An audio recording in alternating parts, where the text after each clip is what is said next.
recording. We have 1 week to the playoffs, but a lot to happen before then. Rob, how we doing, man? Good, man. A lot of games last night. A lot of games tomorrow. Excited. Good end of season push. I think for the doubters, there definitely is a lot of implications for the regular season now. So I hope that keeps the fans steady for it, not just minutes and MVP races, but playoff seeding and implications. So it's exciting, man. I'm really happy to see what where it kind of ends up. Yeah, so it looks like Sunday is going to be a really big day for the NBA. We have a 15-game slate on Sunday, which means that every single team in the NBA is playing on Sunday. So a lot of games for one, but a lot of implications. So some of the games, or I guess all the games that are happening real quick: Magic at Celtics, Wizards at Cavs, Pistons at Pacers, Hawks at Heat, Hornets at Knicks, Bucks at Sixers, Nets at Raptors, Bulls at Mavericks, Grizzlies at Rockets, Pelicans at Timberwolves, Suns at Thunder, Nuggets at Spurs, Jazz at Lakers, Warriors at Clippers, and Kings at Trailblazers. I know you want to talk about every single game, Rob, but we need to talk about the ones that matter. Are we zeroing in on the Bulls at the Mavs? Is that the one that we were going to focus on? Or no, we are not. No. All right. There's actually one that has real big implications, and that's really the race for the third seed in the West. Okay, so it looks like coming down to the last game in the season, with a Nuggets loss and a Lakers win, you get the Lakers versus the Timberwolves in the first round. But if the Nuggets win tomorrow, the Nuggets play the Wolves in the first round. And there's actually a whole lot more behind this, but yeah, so it's really like, who wants that third seed? Is it going to be the Nuggets or the Lakers? So I guess initially, what are your thoughts? Because there's a lot of layers to this. I think it comes down to who plays for the Nuggets. Do they go after the dub? They are an NBA team, but the Utah Jazz are tanking. They need to. I think we'll touch on that in a minute.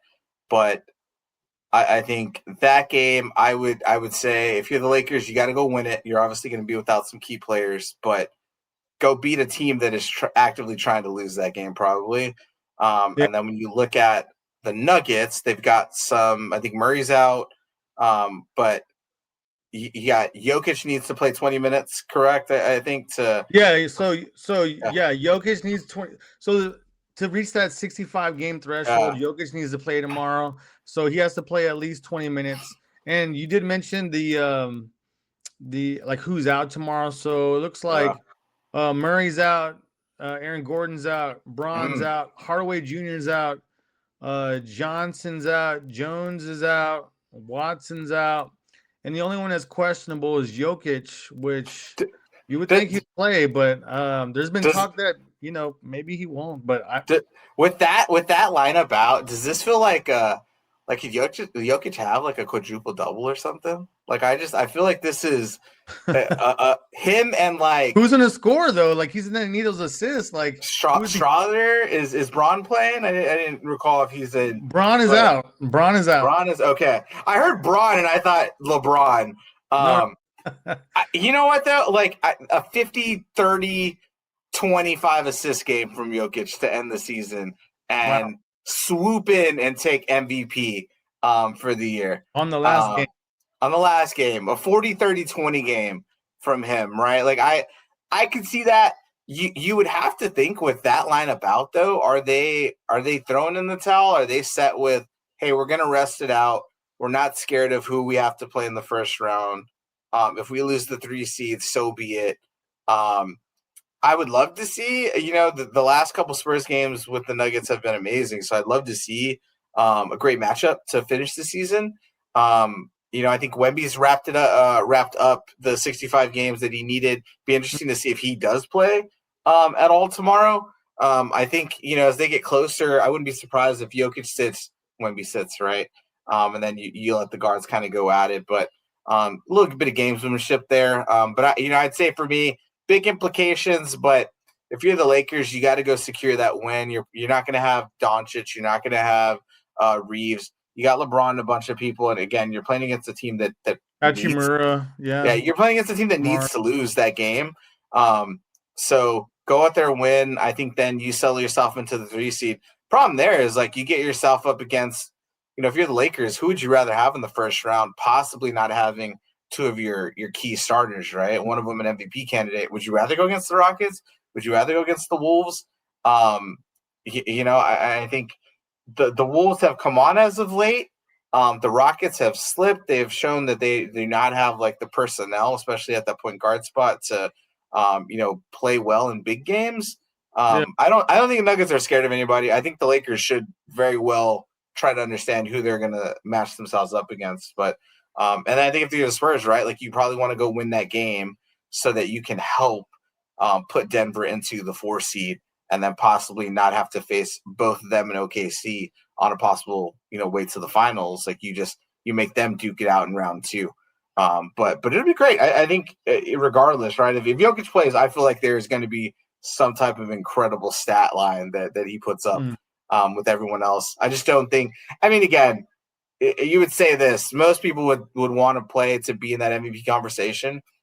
Do you think Jokic really cares if he misses MVP and first team All NBA? Like I don't think he's that type of guy. So be interesting. You think Denver right now they're looking at the first round, like their playoff matchups in the first round, or they're looking ahead at that second round, like do we want to play OKC or San Antonio potentially? I think they're smart enough to know that we're going to take care of business. I don't think any team that they could possibly face in the first round scares them. I don't think they're scared of this version of Minnesota. I know they've had trouble with them in the past. I don't think they're scared of the Rockets for sure. At full health. And I think, they probably, if they want to look at who we play in the second round, I'd bet you they'd want to play the Spurs, right? Like, I don't think any team is going to choose to play OKC over anyone. But I think, when you're benching that many people, and they are listed as out or questionable for Denver. Are they fully out? For who? For Murray, Braun, Gordon, all them, are they fully out for tomorrow, or are they still listed as questionable? Last I saw, let me see. Yeah, Murray's out, Gordon's out, Braun's out. Yeah, they're out. Got it. Yeah, Hardaway's out, Johnson, Jones, Watson, they're all out. You would think that they would go in there with someone, but again, you're a tenured team, you won a championship together. Maybe they just feel confident. Hey, we want to just be healthy to get into the playoffs. We'll take our chances with whoever we've got to go against. So I'm not mad at it. When you put Jokic out there, he arguably every single night is the best player on the court. So, you got him. I think you got a chance, and you're going to secure home court. So maybe that was, for them, that's all they had to think about. So with like San Antonio, you're in San Antonio shoes right now. So you're, that Utah, they have a lot of incentive to lose tomorrow against the Lakers. And then you played this Denver team that has a bunch of people out, and Jokic, we both admit that he has to play tomorrow. And with, how hard do you go if you're San Antonio? Do you want to send Denver? You want to send them home packing with a loss, and then potentially playing OKC in the second round. How much motivation do they have there with that? This is where the experience has to kick in for Mitch Johnson, the rest of the staff, and the players. Is we have to see that we have a chance to win now. I know the process has been taken. And again, it doesn't feel like it was that long, right? Like they were 22-60 last year or so. So to jump from that to the 2 seed solidified, a possible finals contender. But I think you got to look at it from that perspective is how do we want this to go? Do we want the path to the conference finals to sit with us having to beat Denver in round 2 and then possibly go in and face OKC, or probably go face OKC before we get to the finals? Or do we want to take on the 7 seed and then go against possibly depleted Lakers team or a kind of all over the place Wolves team make OKC and Denver duke it out. I think that's the smart play, and I think that's what Pop and the Spurs would have thought of before in the playoffs. So I would anticipate that the Spurs, and being who they are, that their mindset is like, we got to go win this game right now. What you can't do is go in there and think these guys are going to let you walk all over them, right? Like no matter who plays, if Jokic suits up or not, those guys are going to win. And so I think like you've got to go take care of business, solidify it, get out of there healthy, and move on. But I think if you're the Spurs, you want OKC and Denver have to battle it out. The OKC has not looked has looked great against Denver, but they've been tough games. Like they're not rolling over them. So if you put yourself in a second round, let's say, and you can take on the Wolves or the Lakers and beat them in 6 games, and you know that there's a tough series going on between the Thunder and the Nuggets that's going to 7 most likely, right? Then you put yourself in a good spot, right? Like you want to have the best team together that you can and the best route possible. I think it makes sense. Go in there and kill it. And again, I'm banking this on the fact that Utah wants to lose this game and will probably sit all of their starters as they've done in a lot of other games in the fourth quarter. So if you're the Lakers, you got to go win that game too. I think Utah did win the last game, right? Yeah, and you need both. They hurt them to win. It isn't like Denver needs to win and like that's all Denver needs to do. They win. The Lakers have to win as well. So if the Lakers lose and Denver loses, Denver's still the 3 seed. Yeah, because it was basically the tankathon, and Utah needed to lose when they played the Grizzlies on Friday. They were calling it like the Super Bowl of tanking, and it was the Grizzlies versus the Jazz, and the Jazz blew out the Grizzlies. So they really need this loss tomorrow. Yeah, and maybe that's what they penciled in. Like, hey, we'll just lose the last game, but it's the tanking this year is. I mean, that's a whole nother topic, but it's crazy, man. Yeah. It's crazy. All right, I guess tomorrow we'll see kind of what plays out. We'll move to the East though, so there's not a lot of things are set in the East as far as seeding, but one of the seeding implications for tomorrow is the 6th seed in the East. Who's going to get it? So right now, Toronto's in the 6th seed, and Orlando's in the 7th seed. They're both 45 and 36. Going down to the last game, Rob, do you have in front of you who they play? But I do. Is this? I know. We talked about it earlier, but like, what's going to happen? Because I feel like Like the Raptors play Brooklyn. Okay. They play at 5 Central Time. This is an early, 4 p.m. start, 4 Eastern start. Mm-hmm. They're playing the Nets. Only. Okay, sorry. They're 22-point favorites. Yeah, so, all they got to do is win too. Toronto. Yeah, Toronto will win this game. Again, incentive, right? You've got Brooklyn, who needs to lose. I mean, I don't. They need to lose, and like I think they shoot themselves in the foot every time I see them play. But Toronto needs to win, and you need to solidify and get yourself on the plan. I think Toronto is fine. Orlando ends the season against Boston at Boston. Boston solidified, so I'd be interested to see what type of lineup they have out there. But again, I just think Orlando's been so all over the place. I think Toronto takes it. I think they're fine. And they wrap up that 7th seed, and then you see Orlando start the play-in race with the rest of the East. So okay, I mean that would be interesting though. Like if Orlando's in the play-in, Orlando, Philly, first play-in game, like that would be especially Philly's interesting because as soon as they seem like they're getting healthy, and goes and now he has appendicitis, and which is crazy, and kind of depending how that goes, like is he gonna be time? And they just got Paul George back, which is great, and Tyrese Maxey, but the whole Embiid thing is kind of a that's unfortunate. So that's up in the air. That's a great matchup though, Orlando and Philly, and then Charlotte and Miami. Yeah. So okay. So really that's the main drama in the East. If we kick it back west, well, let's look at these play-in possibilities in the West. So right now, well, we know that these are going to be the play-in teams. So you got Phoenix in seventh, Portland in eighth, the Clippers in ninth, and then Golden State in 10th. So some of these, you know, well, yeah, they're superstars. Okay, Steph Curry and Kawhi Leonard, they're there in the 9-10. Both of them need 2 wins to make it into the playoffs. So, like, who do you feel is more likely to get 2 wins? Kawhi and the Clippers, or Steph and the Warriors? I think the Clippers need the wins more. They've got to secure both, obviously, to get into the playoffs, They need them wide, and that's big.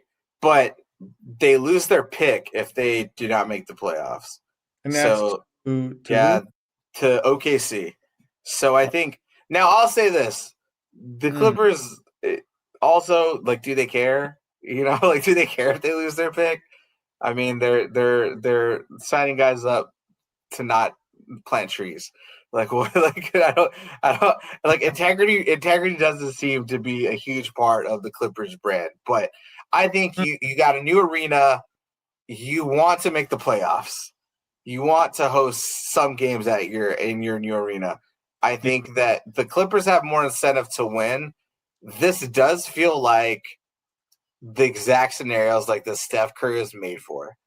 To go in and win on the road in LA, then go on the road and say in Portland. Like, these are just the areas where, like, Yeah, in spite of having I can see that. Brandon Pozinski on his team, he like could will them to a victory. Mm. So these feel like the moments that are there. I think though you've got a healthy Kawhi going into the play-in. They play each other tomorrow for the season finale. Season finale. Who was that? The Clippers and the Warriors play tomorrow. Oh, wow. So they'll face each other. Do you want to show your cards tomorrow? Like, I don't even know how you play that. That's one where, like, who's sitting? Like, who's out? Clippers 6-4 in their last 10, Warriors 4-6, and Warriors in their losses have looked bad. Whereas the Clippers, I think, like, they've 6-4, they were the 13 seed for a really long time this season, have come back. Darius Garland, I think, has been really good for them. If I'm picking on paper, man, I hate to go against Steph because these are the times he's made. That game would be in LA though, because yeah. I just don't. I think the Clippers win. I think the Warriors go get a high draft pick, or at least somewhat high draft pick, and move on to next year. I think they've had just a disastrous season. And then the Clips, they would then go up against the Blazers or the Suns. I think healthy Suns are back now. I'd take them over the Blazers, and then realistically, like, I would take the Clippers over the Blazers in that second matchup. And I think, then you'd have your matchup set. Clippers at the 8th seed going against OKC, and then the Suns in the 7th seed going against the Spurs. So that's how I think it shapes up. But again, this feels like one of those moments. Like, those are games to watch. Is the playing games with Warriors. Like, I just think Steph is made for this. He's looked good since coming back from being off for so long. So I'm anxious to see what he does against the Clippers defense. So man, so you think the Suns would beat Portland in that first game? I think so. They're back at full health now with Booker and Brooks. So I think is back. Yeah, I think when you've got a star like Devin Booker, you got a great defender like that and Brooks and a lot of their pieces. I think they just play kind of a 4-out game and we'll give the Blazers some trouble there. So okay. You're talking about like the Steph Curry's made for this. I could see Steph Curry going on a run and beating Kawhi and them, and then beating whoever was in that. All that though to have to match up with OKC and on your side you got Draymond Green and Brandon Podziemski. I guess we can both agree, like, all these teams are going to lose to the Spurs and Thunder, but it'd be interesting because you get these vets in, like, Kawhi and Steph, they both can't make it because they're in that 9-10 spot. But like, if you're a young team like the Spurs going against like Kawhi or Steph, like it's kind of scary, man. Especially going up against a vet like that. That's Yeah. kind of tried and proven. Um, eh, Finals MVP, and even Steph Yeah. was MVP of the league. Like, Yeah, kind of stuff. We've seen him like go nuts on the Spurs before. Steph Curry. and the thing is, like, Steph will get cheers in your arena. Mm-hmm. So like LA, like the Warriors are the team, right? Like Mm-hmm. the Clippers have done nothing Yeah. in the playoffs. He's gonna get cheers. Like he's gonna Yeah. knock down threes and daggers, and like they're gonna hit with the fans. So Kids that's why everywhere. it's so tough. Yep, Oh, that's why it's so tough playing him, right? So it's almost a home game for him, right? Like you're mm-hmm. playing in their arena. So it's gonna be tough. It's one of those where like on paper, I think the Clips, there's so much riding on what they can do that they get there. But this is again, like it just feels like one of those moments for Steph where it's like, cool, I can go do this. When they were the 7 seed against Memphis, and obviously that team was put together differently for the Warriors, but that really was a moment where he just showed like, this is how good I am and how good I can make the team around me. Now it's vastly different. There's no Klay Thompson. You got Jimmy Butler. This continues to battle injuries. Draymond Green is again defensively not where he was, but he's still there. Pajinski's not played well. No Kuminga, Moses Moody out now. You've got a bunch of just role players in there. Are you gonna make a run with Cam Spencer? Right, he shot really well. Or sorry, with Spencer, sorry, but yeah, like Yeah. you got to pick. Like I just don't think they have that fire in him. He's been out so long this season, Yeah. but again, I think it'll be great. Like I just can see the way the Clippers history has gone. Like it wouldn't surprise me if they came out and blew a game at home to the Warriors by 15. So Yeah. yeah, Okay. So we'll go from like playing possibilities and these teams in the playoffs to other teams racing for something else, and that is the number one pick. So, a lot of these teams are playing for something.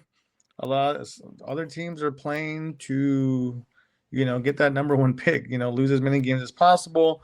So as of right now, this is kind of how the race for the number one pick is going. So, uh, right now, the number one team for that number one pick is Washington. Washington, the Washington Wizards. They're number one. So that means they can't fall out of the top five. Yeah. So they're kind of locked in there. Number two is Indiana. So they've clinched what the last I read there was like a top 3 spot in the lottery. Number 3 worst team is Brooklyn, and this is where it gets interesting. Number 4 is Utah, and which is in a tie with Sacramento. Yeah. For that number 4 spot. So we talked earlier about that Lakers game tomorrow. Utah has a lot of incentive to lose tomorrow, especially being tied with Sacramento. And I was looking at it. It looks like if they both lose tomorrow, I think it comes down to a coin toss. Oh wow. So who get number 4? So there's a lot of incentive there for them to lose. And then for number 6, there's a tie there also with Dallas and Memphis. So I think who was it? Memphis lost the other day to Utah, so they've been trying to slide in there. And then to round it out, you got number 8 NOLA, number 9 Chicago, number 10 Milwaukee. Yeah. How deep is this draft right now? So as far as the elite of the elite, how many players do you feel are like could be number 1? Realistic number 1. You've got it, if you're talking about fit, there's 6 guys that could probably be number 1 depending on the teams. If you're looking at just like these are the no nonsense guys that they're going to be superstars, you're probably at 3, right? You're talking AJ DeBonza, Darren Peterson, Cam Boozer. Outside of that, I think you're looking at some really incredible players in Caleb Wilson, Darius Acuff, Kingston Flemings, Keaton Wagler's come on really hot lately. They're deep. I'm talking you're going to get a really great player at every position in that lottery, and probably up to about 18. You're going to get someone super solid who's going to contribute in their first year right away. Like this is probably one of the deepest drafts in a long time. As it whittles down, and I think you get into combine or measurements and stuff like that, the talk will probably become DeBonce and Peterson, and then you're really looking at fit, right? And how crazy. I think the thing for me is like looking at the teams that are there. So the Wizards, vastly different team than you would think from where they started. You've got Trae Young, who'll be in his first season as a full-time. Yeah, they got these pieces now. Yeah. You got AD. You've got some nice rookies that were there. Alexander Sarr. You've got, Bubba Carrington, George that's there. Those are good players. And now let's say you pair them with a Darren Peterson at a 2-guard spot who can really shoot the ball, really score, kind of Bradley Beal-esque in that aspect. That's a squad, man. Like there's some really great pieces. The Pacers then as well, right? Where realistically the season has been the way it is because you lose your starting point guard, right? So now if you get him back and you're stacking Siakam in there, you've got Zubac now for a full season. And then let's say you bring in Cam Boozer, AJ DeBonsa as a 3 or a 4 for you and pair them with, Nembhard and the other guys you got. Zubac too, right? Yeah. Zubac is there now as your starting center. You patch him with, let's say, Siakam, Cam Boozer, Nembhard, then you've got a really good starting 5. Like those two teams are paired well for this draft. I don't think they can go wrong. And then for the other teams, right? Like you're talking. What about Brooklyn? There's really no stars there. They just got a bunch of young. How many people did they draft last year? Like 5 people? Four. Yeah, and I think a couple of them have played okay. The good thing there, though, when you look at I look at the Nets and in the Western Conference, you're talking about the King. Utah needs AJ DeBonsa to fall to them. They either got to get the first pick or they need somebody to pick over. He was at Utah Prep in high school, goes to BYU. It is set up for them to get the number 1 pick this year. Now, if Utah gets the number 1 pick, the NBA will never beat the allegations that the draft is rigged. The powers that be, you think? So, I mean, realistically, you probably want to pick number 2 in this draft because the decision is tough. I think Darren Peterson, the knock on him has been he kind of self-limited minutes in college. Yeah, so he'd take himself out the game a lot. Kansas did cramping and stuff like that, and that cramping. His NIL deal, like if it was if he played over 25 minutes and they were winning by a certain amount of points, that he could take himself out. So this is weird. That's odd. It was a really weird kind of college experience for him. I would say he played really well, but never kind of showcased around besides the skill set, right? Of he was dominant. So that's one where you look at slots where he could fit. Jazz could something there too, but the Jazz, if they pick in the top 2, they're taking DeBonsa. Wherever if they pick 1, he's going to 1. If they pick 2, they are praying that the team picks Peterson or someone else ahead of him, because I think everything's set up for that. But when you look at teams like the Grizzlies, the Pelicans, even the Kings, when you're looking at teams that need, and the Nets, excuse me, when you're looking at teams that need a franchise PG, there's some good guys there. Kingston Flemings, San Antonio kid, went to Houston, played extremely well, has shot up draft boards. He's somebody that can go in there, get your offense going. Then you've got Darius Acuff, SEC Player of the Year as a freshman, averaged 20, 21 a game, strong, big body guard, can get in the mid-range and finish. there's some great talent up there. Now you've got Wagler, who is a really good shooter.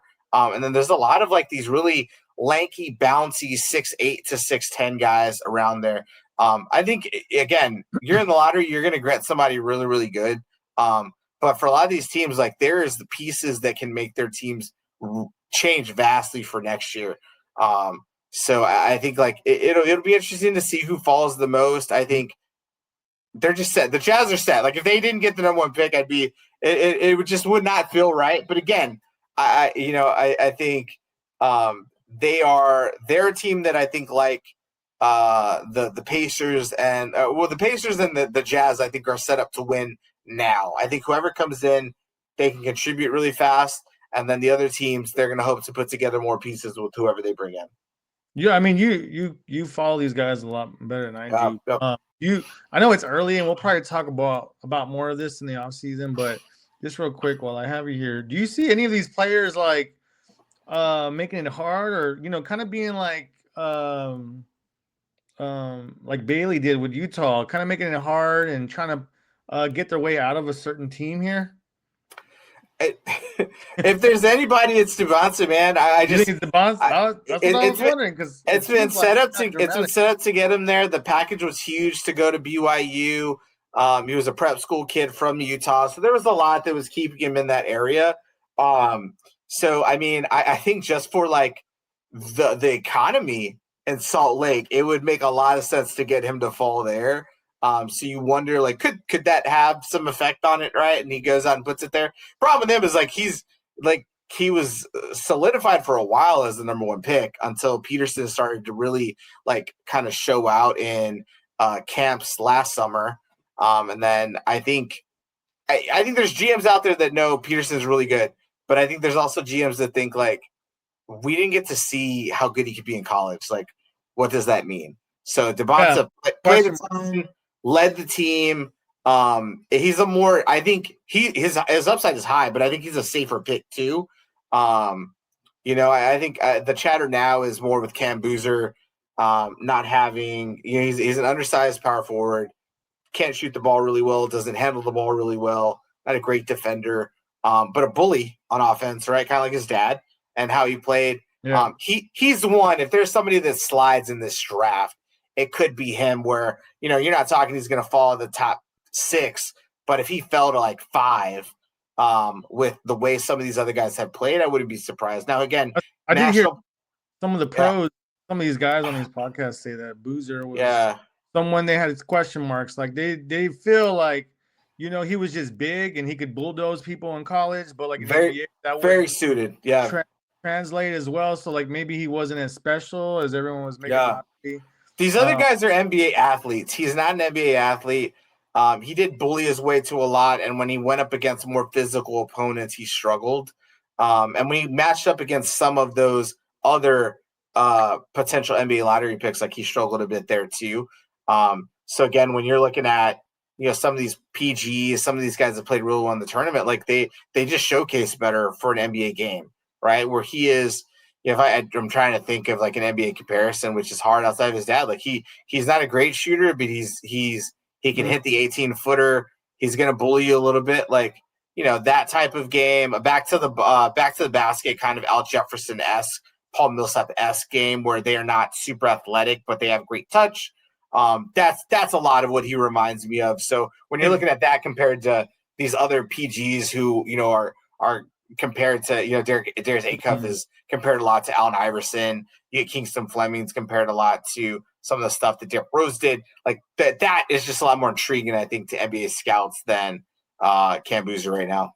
So like when you say that and you're talking about Cam Boozer and like the number one comparison, I guess you would say is like his dad. Like outside of his dad, it's kind of hard, but I think about his dad. Like his dad was an all-star. He was a real good player. I wouldn't say great, but is that what you want to draft? Do you want to draft Carlos Boozer like with this draft? Like, are you looking for something more? When you've got the other guys here, I heard a couple pods where the consensus was like you could lose your job picking Cam Boozer first in this draft, and I think that's correct. Like I think the upside of Devontae the scoring prowess of Peterson, no matter what you saw in college, with everything he was doing, like the guy can score the basketball and he is a shot maker. The electric, like just game of Acuff and Flemings and some of these other guys, like if you're picking Cam Boozer at 2 because you're like, he's going to come and be super solid for me, I mean, you could probably get him at 5. The team I think he fits really well with would be the Pacers. I think if they were able to number draft him, 2. That's number 2 though. Yeah. I'd say let's say they fell to 5. I think that's a great pick for them. I Yeah, think we you still put got him the right lottery around. go. Like we don't Yeah, know where to take out. yeah, like he was a lottery pick. I think you just have to what's the fit there, right? If you draft him and you're, let's say, the Kings, right? Like I don't think that looks great. He could. I think he's out of position probably if you're on the Wizards, playing there. You've already got AD and Sar. If he went to the Nets, like I think he might struggle. Mhm. Like they don't have playmakers and things like that for him to really get in the flow. So he's more of a really has to fit your team if you're up there. So I think there's a couple options for him. Whereas like Peterson, DeBonta, like they're just, hey, what do you need them to do? Like they're gonna get out there and do it. Like they're a great shooting 2 and a really prototypical 3-man out there. All right, man. Hey, Yeah. this is actually very exciting. I'm looking forward Yeah. to more of this in the summer because we Oh haven't yeah. we haven't Yeah. talked a lot about the draft and all that. I know we'll Oh, get more in the summer, but man, just kind of like digging into some of these teams and yeah. when we get closer to the lottery or once we figure out the lottery, it's gonna be pretty. Yeah. We can really get in the weeds and where these guys will go. Sure. But last thing we'll get into here is actually the Lakers and their injuries. Maybe we should have talked about this before that, but hey, we'll knock it out now. So Oh. the Lakers and their injuries. So they have Austin Reeves that's hurt for like 4 to 6 weeks with his oblique, which is basically like the side of his rib cage. Luka Doncic is out 3 to 6 weeks with his hamstring. We saw him get hurt with during the Thunder game.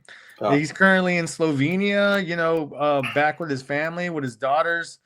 And he's getting treatment in Madrid. So he's like getting treatment and then going to Slovenia. And then, once goes through his second rehab treatment here in a little bit, once they feel he's fully fit, then he'll go back to LA and then rejoin a team. But the timeline for that's kind of murky. So can the Lakers can I get through a round of the playoffs without Luka and possibly Austin Reeves?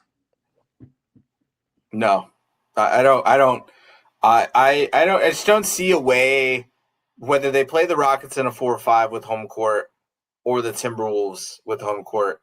If they don't have Luka and Austin Reeves, I just don't foresee any way with that cast around an aging LeBron that they can take a series. Right, Yeah. the intensity is gonna to ratchet it up. You're counting on Aiden and Jackson Hayes, Hashimura, who has not shot the ball well after shooting well. Like I just think you're old, you're not skilled, you don't have good shooters around anybody besides Kennard, possibly, right? Yeah. And you've got a not a rookie coach, but you've got a coach with no experience in the playoffs, right? Like I just don't. And your superstar leading scorer in NBA history is 41 years old. I don't see a way in either of those series that they pull off an upset. And I mean, to be completely honest, like I don't know how competitive they would be in either of those series. And that's a testament to just how good like Luka and Austin Reeves have been for them this year. Like Luka is until he missed this time, and we'll see with the appeal and any waivers, like he was a top 5 player in the NBA and deserved a spot in the first team and was a really, a top 5 MVP candidate. So to lose him before this, that's super tough. Austin Reeves has played really well for them, giving them a lot of juice when they didn't have Luka or LeBron in the lineup.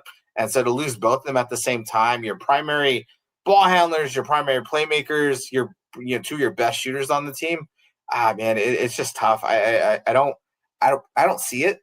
at all. I don't know how you feel about it, but I just don't think the Rockets or the Timberwolves would have a hard time getting past that Lakers team. Yeah, man, I completely agree. It's tough because I know like the Lakers faithful, will say like, all they got to do is get through, and then they can go on a run. But man, they're not beating any of those teams. You know, credit to them. We thought they would be actually, a play-in. Yeah. So at least they get to skip that, and hopefully, if they get the 3 seed tomorrow, they, for me, far vastly like overachieved for where I thought they were as a team after watching. On paper, they've always looked good. Yeah. But on how they were at times during the season, man, they looked bad. And it's tough to see it now after their great run. They were 9-1 at one point in the last. Now they're 6-4. Yeah. So it's been really tough. I have a question on them. Do you think, if they, injuries aside, do you think they go into the playoffs, lose everything around it? You've got all the changes in like team ownership. Do you think there's any pressure on JJ Redick? I know he's dealing with injuries, and they obviously came in as a 3 seed, but they were to go into the first round series and get swept or not look competitive. Do you think they like does that put pressure on him? I get it. You're playing without 2 of your stars, but LeBron's probably gone in a year or two anyways, no matter what. So, like, what type of pressure, what was this put on JJ Redick? Well, man, first of all, he's in LA, so there's always pressure. No matter what the team is. But yeah, I mean, he was kind of seen as, depending who you talk to, he was like just a podcaster that made it, went and got a head coaching job. No experience, where there's other guys on, benches everywhere, like kind of waiting their turn, and he just gets in there because he was friends with LeBron, maybe. I'm not even 100% sure LeBron would be there next year. If I personally, if I was him, I'd go back to Cleveland, for his last. Even though he said, he hates it. He doesn't hate it there, but I don't know if he just doesn't like the town or whatnot. Because all that stuff where he got in trouble with talking about Memphis and all that. People like going home, So I think he's gone back. He's been there twice, so I think he would go back. But as far as JJ Redick, I think there's a ton of pressure on him, man. And honestly, like I think he was like a little in over his head getting into this role, this gig, and man, you can kind of see it on him. How they show like the pictures of the president like before and after they get in office, and they age like 10 years and 4 years. Man, I look at JJ, I'm like, man, this job is like doing a number on him. So to come into a team that won a championship 6 years ago in LA. 6 years ago now, man. The bubble was that long? Yeah. Okay. In LA with LeBron, and then you bring in Luka. Like, expectations were sky high. And again, we're talking about this as they have the ability to move into the 3 seed tomorrow, right, with a win and a Nuggets loss. So it is not weird. I'm talking about them as if they're the 7 seed or they're going to miss the playoffs. But I just, like, you missed the playoffs last year. You're just, at points this season, weren't competitive. You go on a roll, and it really is a testament to Luka being MVP caliber Luka. And now he's hurt, nagging injuries, a lot of stuff going on. Bro, LeBron, you can't make the 3 seed and then get bounced in the first round. Yeah, you can't. You just can't. And again, if they're going to go in with injuries, if you go into the first round and you're missing Reeves and Luka for, let's say, the first 2 away games, you're gonna have home court advantage no matter what. But let's say you go in, and you miss them for 2 games. Man, it's just tough. Especially if it's the home games. If you lose your first 2 games at home, like you're toast. You're done. They're just they are such a top heavy, starter heavy team. With everything they run through, those 3 guys is tough, and that's just. I mean, when you've got big salaries like they do, like that's what you have to deal with, right? Like you're not going to have Luka and LeBron on the same team and think that you're flush with cash. When LeBron moves on, yep, now you got some salary cap, you can open it up. But I think it's interesting. I don't think he would deserve to have his to lose his job over it. But I think looking at what's happened in the first couple seasons there, yeah, like hey, did we put a podcaster in charge of our team and you're seeing this, right? And then if LeBron leaves, what's the dynamic, right? Like was LeBron that built into it before? And now you're under new ownership, right? Like a new majority owner at least. So Yeah. that'd be interesting to see. Yeah.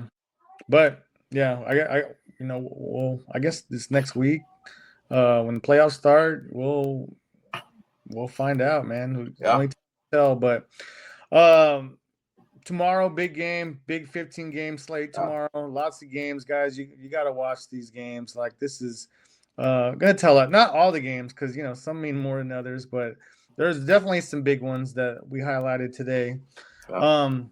We'll go ahead and wrap it up there, guys. Thanks for watching. Make sure you like and subscribe to this video, especially if you made it this far and you enjoyed the content. If you have any questions or any feedback about anything that we've talked about today, put it in the comments. Put in the comments. Right? Yep. Yeah. So we'll be back during the week. We're basically hitting that peak time where we're getting into the playoffs, big things happening every day, so lots to talk about. So y'all keep up with us. So until next time, we'll see y'all. Awesome. See ya.